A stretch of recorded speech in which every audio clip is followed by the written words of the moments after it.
በህይወታችን ውስጥ ትልቅ ለውጥ ለማምጣት ስናስብ አብዛኛው ጊዜ ትልቅ እርምጃ መውሰድ ያለብን ይመስለናል። ክብደት ለመቀነስ ካሰብን በረሃብ ራሳችን እንቀጣለን። ሀብታም ለመሆን ካሰብን በአንድ ጀንበር ሚሊዮነር የሚያደርግ ተአምር እንፈልጋለን። ነገር ግን እውነታው ፍጹም የተለየ ነው። የሰው ልጅ ህይወት በትልልቅ ውሳኔዎች ሳይሆን በየቀኑ በሚወስዳቸው ጥቃቅንና ተራ በሚመስሉ ምርጫዎች የተገነባ ነው። የብሪታንያ የብስክሌት ብሔራዊ ቡድን ለ110 ዓመታት ያህል በኦሎምፒክም ሆነ በሌሎች ውድድሮች ላይ ምንም አይነት ስኬት ሳያስመዘግብ ለብዙ ዘመናት በሽንፈት ተሸማቆ ነበር። ይሁንና በ2003 ዓ.ም እንደ አውሮፓውያን አቆጣጠር ማለት ነው ዴቭ ብሌሬዝፎርድ የተባለ አዲስ አሰልጣኝ ቀጠሩ። ይህ አሰልጣኝ የተከተለው ስትራቴጂ አንድ ብቻ ነበር፣ the aggregation of marginal gains።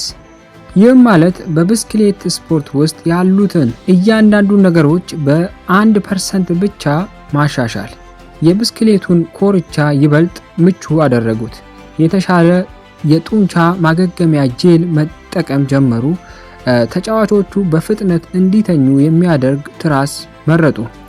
ውጤቱ ምን ሆነ መሰላችሁ? ከ5 ዓመታት በኋላ በ2008 በቤጂንግ ኦሎምፒክ ላይ የብሪታንያ ቡድን 60% የሚሆነውን የውድድሩን የወርቅ ሜዳሊያ ጠራርጎ ወሰደ። ይህ ነው የጥቃቅን ልማዶች ወይም የአቶሚክ ሃቢትስ ኃይል። ዛሬ በዚህ ቪዲዮ ውስጥ በጄምስ ክሊር ምርጥ መጽሐፍ ላይ ማለትም በአቶሚክ ሃቢት ላይ በመመስረት መጥፎ ልማዶችን እንዴት ሙሉ በሙሉ እንደምናጠፋ እና መልካም ልማዶችን በህይወታችን ውስጥ እንዴት በቋሚነት እንደምናስር የሚያሳዩ 4ቱን የአእምሮ ህጎች በጥልቀት እንመረምራለን። ለመሆኑ ልምድ ወይም ሃቢት ምንድን ነው? አእምሯችን ጉልበት ለመቆጠብ ሲል የሚፈጥረው አውቶማቲክ ፕሮግራም ነው።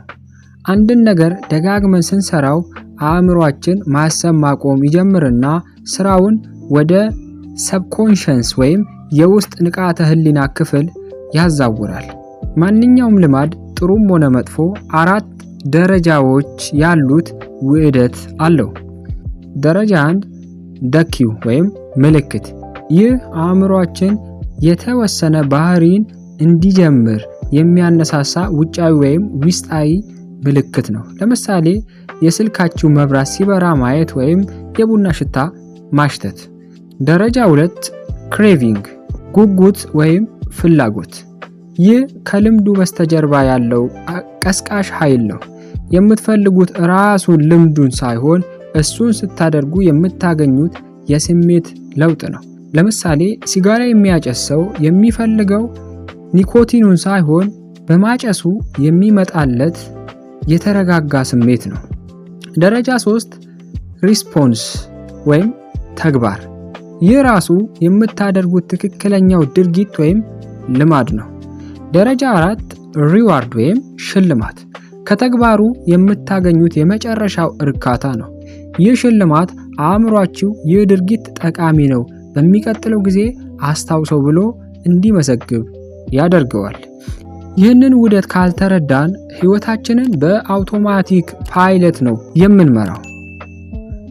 መጥፎ ልማዶቻችንን ለመስበርና አዳዲሶቹን ለመገንባት እነዚህ 4 ደረጃዎች እንዴት ማዛባት እንዳለብን ማወቅ አለብን። ግን ወደ ህጎቹ ከመሄዳችን በፊት አንድ ወሳኝ ሚስጥር አለ። ብዙ ሰዎች ልምዳቸውን መቀየር የማይችሉት በውጤት ላይ ወይም አውትካምስ ስላተኮሩ ነው። ለምሳሌ መጽሐፍ ማንበብ እፈልጋለሁ ይላሉ። ይሄ ውጤቱ ነው፣ ፍላጎት የማንበብ ፍላጎት ውጤቱ ነው። እውነተኛ ለውጥ ግን የሚጀምረው ከማንኛውም ወይም አይደንቲቲ ለውጥ ነው። እኔ አንባቢ ነኝ፣ እኔ ጤናማ ሰው ነኝ ብላችሁ ማመን ስትጀምሩ ልምዱ የእናንተ መገለጫ ይሆናል። ሲጋራ ለማቆም የሞከሩ 2 ሰዎች እንደ ምሳሌ እንውሰድ። ለአንደኛው ሰው ሲጋራ ሲጋበዝ አይ አመሰግናለሁ ለማቆም እየሞከርኩ ነው ይላል። ሁለተኛው ግን አይ አመሰግናለሁ እኔ አጫሽ አይደለሁም ይላል። በሁለቱ መካከል ሰፊ የንቃተ ህሊና ልዩነት አለ። ሁለተኛው ሰው ማንነቱን ቀይሯል። አንደኛው ህግ ሜክ ኢት ኦብቪየስ ወይም ግልጽ አድርገው የሚል ነው። አዲስ ጥሩ ልማድ ለመጀመር ከፈለጋችሁ ያንን ልማድ እንድታደርጉ የሚያነሳሳውን ምልክት በአይኖ ፊት ቁልጭ አድርገው ማስቀመጥ አለባችሁ። አብዛኛው ሰው የማንበብ ልማድ የለኝም የሚለው ፍላጎት አጥቶ ሳይሆን ምልክቱ በአካባቢው ስለሌለ ነው። መጽሐፉ በመደርደሪያ ውስጥ ተደብቆ ከተቀመጠ አታነቡትም። ነገር ግን ጠዋት ካልጋችሁ ስትነሱ የምታነቡትን መጽሐፍ በትራሳችሁ ላይ ካስቀመጣችሁት ምልክቱ ግልጽ በመሆኑ የማንበብ ዕድላችሁ በከፍተኛ ደረጃ ይጨምራል። እዚህ ጋር ሁለት ታላላቅ ስልቶችን መጠቀም ትችላላችሁ። የመጀመሪያው ኢምፕሊሜንቴሽን ኢንቴንሽን ወይም የተግባር እቅድ ወሳኝነት። ሰዎች ነገ ስፖርት እሰራለሁ ይላሉ፣ ግን አይሰሩትም። ምክንያቱም እቅዳቸው ግልጽ አይደለም። ሳይንሱ እንደሚነግረን እቅዳችሁን በዚህ ፎርሙላ ስታስቀምጡት የመሳካት ዕድሉ በ3 እጥፍ ይጨምራል። ምን ይላል? እኔ በጊዜ ላይ በቦታ ላይ ሆኜ ድርጊቱን እፈጽመዋለሁ። በምሳሌ እንየው። ለምሳሌ እኔ ከጠዋቱ 12 ሰዓት ላይ ሳሎን ውስጥ ለ20 ደቂቃ ስፖርት እሰራለሁ። አእምሯችሁ ግልጽ መመሪያ ሲያገኝ አያቅማማም። ሁለተኛው ሃቢት ስታኪንግ ወይም ልምድን በልምድ ላይ መደረብ። ይህ ስልት አዲስ ልምድን ቀድሞውኑ በሕይወታችሁ ውስጥ በደንብ ከጸና ሌላ ልምድ ጋር ማጣመር ነው። በደንብ ሁሌ የምታደርጉት ሁሌ ከእናንተ ጋር በማይለይ ልምድ ጋር ምን ማድረግ ነው? ማስታከክ ማለት ነው። ፎርሙላው እንዴት መሰላችሁ? ከቀድሞው ልምድ በኋላ ወዲያውኑ አዲሱን ልምድ እሰራለሁ። ለምሳሌ ጠዋት ቡና ጠጥቼ ከመጨረሴ በፊት 1 ገጽ መጽሐፍ አነባለሁ። ወይም ማታ ጥርሴን ከቦረሽኩ በኋላ ወዲያውኑ ለ2 ደቂቃ ሜዲቴሽን አደርጋለሁ። ቀድሞ የነበረው ልምድ ለአዲሱ ልምድ እንደ መነሻ ሆኖ ያገለግላል። መጥፎ ልምድን ለመስበርስ ህጉን ዘወር ማድረግ ነው። ሜክ ኢት ኢንቪዚብል ወይም እንዳይታይ ማድረግ። ስልክ ላይ ጊዜ ማባከን ማቆም ከፈለጋችሁ ስራ በምትሰሩበት ሰዓት ስልካችሁን ሙሉ በሙሉ ሌላ ክፍል ውስጥ ደብቁት። አይናችሁ ካላየው አእምሯችሁ አይመኘውም። እሺ፣ የአንደኛውን ጋየን፣ ሁለተኛውን ህግ እንመልከት። ሜክ ኢት አትራክቲቭ ማለት ማራኪ አድርገው የሚል ነው። አንድ ልምድ ለአእምሯችን ይበልጥ ማራኪ በሆነ ቁጥር እሱን የመተግበር ዕድላችን ይጨምራል። እዚህ ጋር ቴምፕቴሽን ቢልዲንግ የተባለውን ስልት እንጠቀማለን። ይህም ማለት ማድረግ የምትፈልጉትን ወይም የምትወዱት ነገር እና ማድረግ ያለባችሁን ወይም አዲሱን ልምድ አንድ ላይ ማጣመር ነው። ለምሳሌ ኔትፍሊክስ ወይም ፊልም ማየት በጣም ትወዳላችሁ፣ ነገር ግን ስፖርት መስራት አለባችሁ። ህጉ ምን ይላል? በስፖርት ብስክሌት ላይ እየቀዘፍኩ ብቻ ነው ኔትፍሊክስ ወይም ፊልም የምመለከተው ብላችሁ ደንብ አውጡ።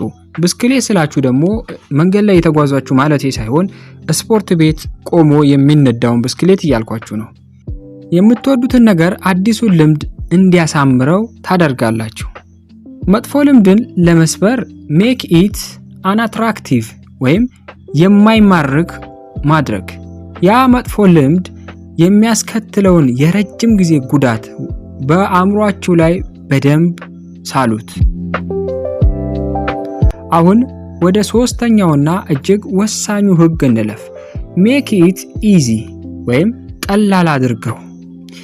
የሰው ልጅ አእምሮ በተፈጥሮ አነስተኛ ጉልበት የሚጠይቅ ስራዎችን ይወዳል። ህይወታቸውን ለመቀየር በምታስቡበት ጊዜ መጀመሪያውኑ ትልቅ ስራ አትጀምሩ። እዚህ ጋር ነው ታዋቂው the 2 minute rule ወይም የ2 ደቂቃ ህግ የሚመጣው።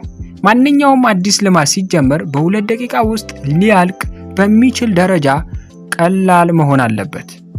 በቀን 1 ሰዓት ማጥናት የሚለውን ወደ 1 ገጽ ማንበብ ቀይሩት። በቀን 5 ኪሎ ሜትር መሮጥ የሚለውን ወደ የሩጫ ጫማዬን ማሰር ቀይሩት። ብዙ ሰዎች ይሄ ህግ ያፌዝባቸዋል። ጫማ በማሰር ብቻ ምን ለውጥ ይመጣል ይላሉ። ነገር ግን ዋናው ሚስጥር አንድን ልምድ ከማድረጋችሁ በፊት መጀመሪያ ልምዱ በህይወታችሁ ውስጥ መኖሩን ወይም ስታንዳርዳይዝ ማድረግን ማረጋገጥ አለባችሁ። መሮጥ ባትችሉ እንኳን በየቀኑ የስፖርት ጫማችሁን የማሰር ልማድ ካላችሁ እናንተ ቀስ በቀስ ወደ ስፖርተኛነት ማንነት እየተቀየራችሁ ነው። ልምዱ አንዴ ከቀለላችሁ በኋላ ሰዓቱን ማሳደግ ቀላል ነው። መጥፎ ልምድን ለመስበር ሜክ ኢት ዲፊካልት ወይም ከባድ ማድረግ ወይም ኢንክሪዝ ፍራክሽን በእናንተና በመጥፎ ልማዳችሁ መካከል ያለውን መሰናክል አብዙት። ለምሳሌ ማታ ቲቪ በማየት ጊዜ ማባከን ካልፈለጋችሁ ቲቪውን አጥፍታችሁ ባትሪውን ወይም ዲኮደሩን አውጥታችሁ ሌላ ክፍል ውስጥ አስቀምጡት። ቲቪውን ለመክፈት የምታደርጉት ልፋት በበዛ ቁጥር መጥፎ ልምዱን የመተው እድላችሁ ሰፊ ይሆናል። አራተኛውና የመጨረሻው ህግ ሜክ ኢት ሳቲስፋይንግ ወይም እርካታ ያለው ወይም የሚያስደስት አድርገው። የመጀመሪያዎቹ 3 ህጎች ልምዱን አሁን እንድንሰራው ያደርጋሉ። ይህ አራተኛው ህግ ግን ልምዱን ለወደፊቱም እንድንደግመው ያደርጋል። የሰው ልጅ አእምሮ ፈጣን እርካታን ወይም ኢንስታንት ግራቲፊኬሽን ይወዳል። የመጥፎ ልምዶች መጥፎነታቸው ውጤታቸው የረጅም ጊዜ በመሆኑ ነው። ለምሳሌ ዛሬ ሲጋራ ስታጨሱ ወዲያውኑ አትታመሙም። እርካታውን አሁን ነው። በጥሩ ልምዶች ላይ ደግሞ ህመሙ አሁን ነው። ውጤቱ ግን ረጅም ጊዜ ይወስዳል። ዛሬ ስፖርት ስትሰሩ ትደክማላችሁ። የሰውነት ለውጡ ግን ከወራት ወይም ከዓመታት በኋላ ነው የሚመጣው። ስለነዚህ ጥሩ ልማዶችን ስታደርጉ ለአእምሯችሁ ፈጣን የሆነ ትንሽ ሽልማት መስጠት አለባችሁ። ለዚህ የሚረዳው ምርጡ መሳሪያ ሃቢት ትራከር ወይም የልምድ መከታተያ ካላንደር ነው። በየቀኑ ያሰባችሁትን ስራ ስትሰሩ ካላንደሩ ላይ ቀይ ኤክስ ምልክት አድርጉ።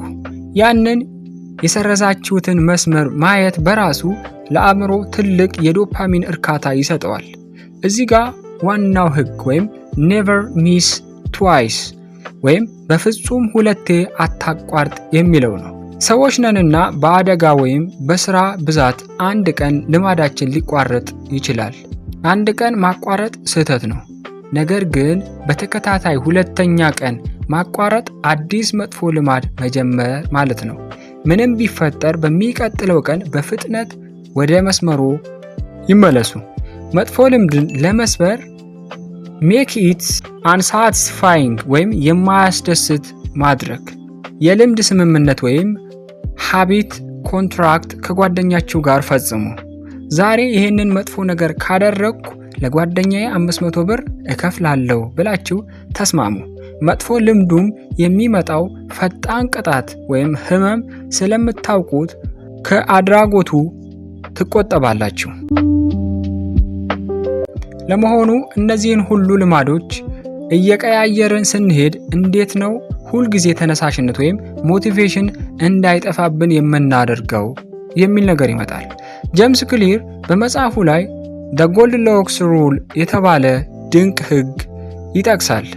የሰው ልጅ አእምሮ ከፍተኛ መነሳሳት የሚሰማው የሚሰራው ስራ ከአቅሙ በላይ በጣም ከባድ ባልሆነና ከአቅሙ በታች በጣም ቀላል ባልሆነ ልክ በወሰኑ ላይ ወይም ኦን ዘ ኤጅ ኦፍ ዲፊካልቲ ሲሆን ብቻ ነው።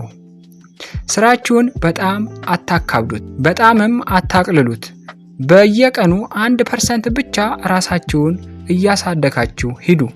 በመጨረሻም ማስታወስ ያለባችሁ ነገር ቢኖር ስኬት ማለት በአንድ ጀንበር የሚመጣ ተአምር ሳይሆን የዕለት ተዕለት አነስተኛ ልማዶች ውጤት ነው።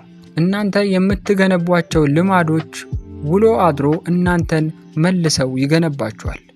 ዛሬ ካየናቸው 4 ህጎች ውስጥ በህይወታችሁ ላይ የመጀመሪያውን የ1% ለውጥ ለመጀመር የትኛውን መረጣችሁ? አስተያየታችሁን ኮሜንት ላይ አስፍሩልኝ። ይህ ቪዲዮ ህይወታችሁን ለመቀየር ትንሽም ቢሆን መነሳሳት ከሰጣችሁ ሰብስክራይብ ማድረጋችሁን አትርሱ። በሚቀጥለው ቪዲዮ እስክንገናኝ በጥንካሬ ቀጥሉ። ቸር ቆዩ።